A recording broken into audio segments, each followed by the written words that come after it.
ఆసుపత్రుల్లో చికిత్సలను మెరుగుపరిచేందుకు రోగులు వేగంగా కోలుకునేలా చేయడానికి కృత్రిమ మేఘ ఉపయోగపడుతుందని అమెరికా శాస్త్రవేత్తలు తేల్చారు.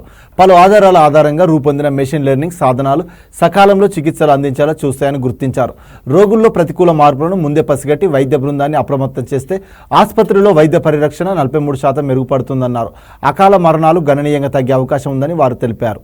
చికిత్సలను మెరుగుపరిచేందుకు రోగులు వేగంగా కోలుకునేలా చేయడానికి కృత్రిమ మేధపై న్యూయార్క్లోని మౌంట్ సైనై ఆసుపత్రి నిపుణులు పరిశోధనలు చేశారు.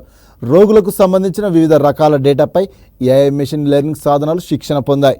అయితే ఈ సాధనాలు చేసే హెచ్చరిక సందేశాలతో కలిగే ప్రయోజనాలను తెలుసుకోవడానికి ఈ పరిశోధన చేశారు. తరచూ రోగులు ఇంటెన్సివ్ కేర్ యూనిట్ చికిత్స పొందాల్సిన అవసరాన్ని తప్పిస్తాయా, అకాల మరణాల ముప్పును తగ్గించగలవా అనే అంశాలపై విశ్లేషించారు.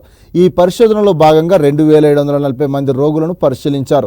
రోగులను 2 బృందాలుగా విడగొట్టారు. ఒక బృందాన్ని ఎప్పటికప్పుడు పర్యవేక్షిస్తూ వారి ఆరోగ్యం క్షీణించే ముప్పును ముందే పసిగట్టేందుకు ఏఐ సాధనాలను ఏర్పాటు చేశారు. ఆ వివరాల ఆధారంగా అవి అప్పటికప్పుడు సంబంధిత వైద్యులకు హెచ్చరిక సందేశాలు పంపుతాయి. రెండో బృందానికి ఇదే తరహా సాధనాలు అమర్చారు. అయితే వాటి నుంచి అప్రమత్తత సందేశాలు వైద్య బృందానికి వెళ్ళవు. ఈ ప్రయోగం కోసం ఆరోగ్య క్షీణతను ముందే పసిగట్టే డిటెరియోరేషన్ అల్గోరిథంను శాస్త్రవేత్తలు అభివృద్ధి చేశారు. మరో 15 ఏఐ ఆధారిత తోడ్పాటు సాధనాలను ఆయా ఆసుపత్రులు అమర్చారు. ఈ పరిశోధనలో భాగంగా ఆరోగ్యానికి సంబంధించి ఏఐ పంపిన అప్రమత్తత సందేశాల వల్ల రోగులకు మంచి ప్రయోజనం కలిగినట్లు వెల్లడైంది. వీటిని పరిశీలించిన వైద్యులు ముందస్తు చర్యలు తీసుకుంటున్నట్టు స్పష్టమవుతుంది. ఆ రోగులకు గుండె రక్త ప్రసరణ తోడ్పాటుకు సకాలంలో ఔషధాలు అందాయి. అందువల్ల తదుపరి 30 రోజుల్లో వారికి మరణ ముప్పు తగ్గిపోయింది. ఈ ఏఐ నమూనాలు చాలా ఖచ్చితత్వంలో కూడుకున్నామని శాస్త్రవేత్తలు పేర్కొన్నారు.